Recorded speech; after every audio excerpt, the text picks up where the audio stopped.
There are various benefits of fasting. And as you rightly mentioned in the last interview, discussed about religious and spiritual. There are other benefits which can be categorized into 3 different categories. Physical benefits of fasting.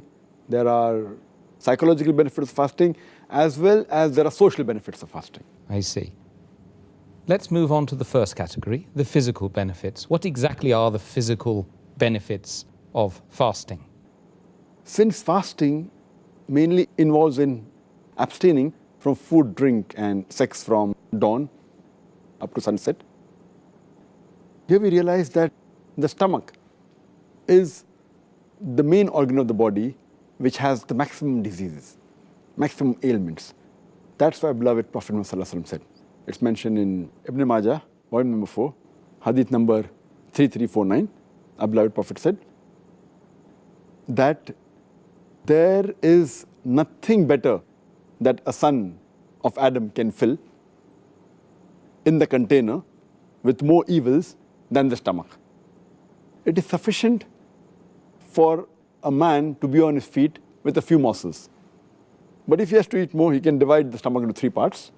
1/3 for the food, 1/3 for the drink, and 1/3 for his breath, or 1/3 for the air. So what we realize that the maximum diseases originate in the stomach because it's house for bacteria. And the food that we eat, it enters the stomach. From the stomach, it gets digested, goes into the intestinal tract. Then the food nutrients enter the bloodstream and then goes to almost all the different organs of the body. And we realize that the stomach is working continuously throughout the life. It never gets any rest. When we fast, this stomach, which is a very delicate organ, though it's very delicate, it is a very complicated organ. It's delicate, at the same time it's very important. It keeps on working throughout the day. This organ, while we fast, when no food enters for several hours, it gets rest. And the toxins that are there in the body, they are removed, they are purged out. So fasting is a very good way that physically it's beneficial for the body. It removes all the toxins and it helps in various diseases.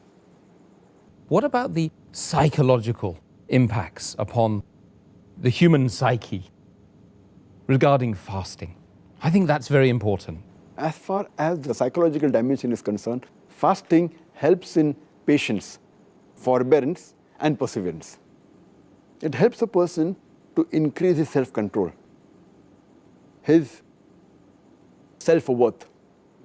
It helps him to increase the self-reflexivity.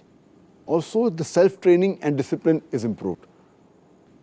The main psychological benefit of fasting is the increase in patience and perseverance. And it can make a person who says, I cannot do, it can make him say, I can do. And fasting helps in the conditioning of the heart, body, mind, and soul. It improves the overall dimension of the human being. And fasting is a sort of training. It even helps in behavioral change.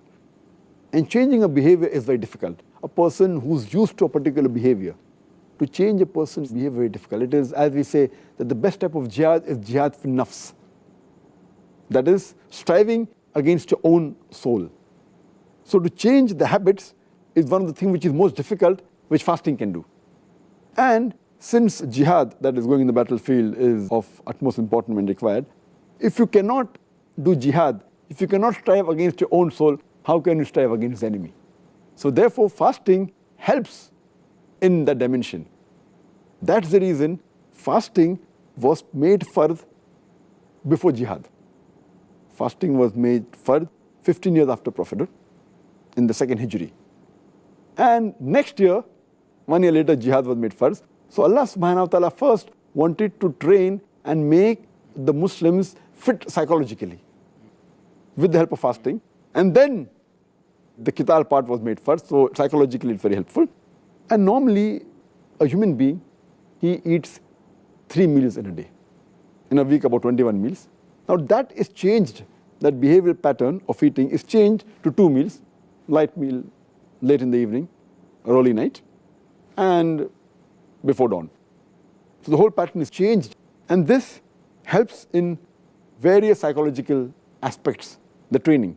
And today psychology tell us that if you can control your hunger, you can control almost all your desires.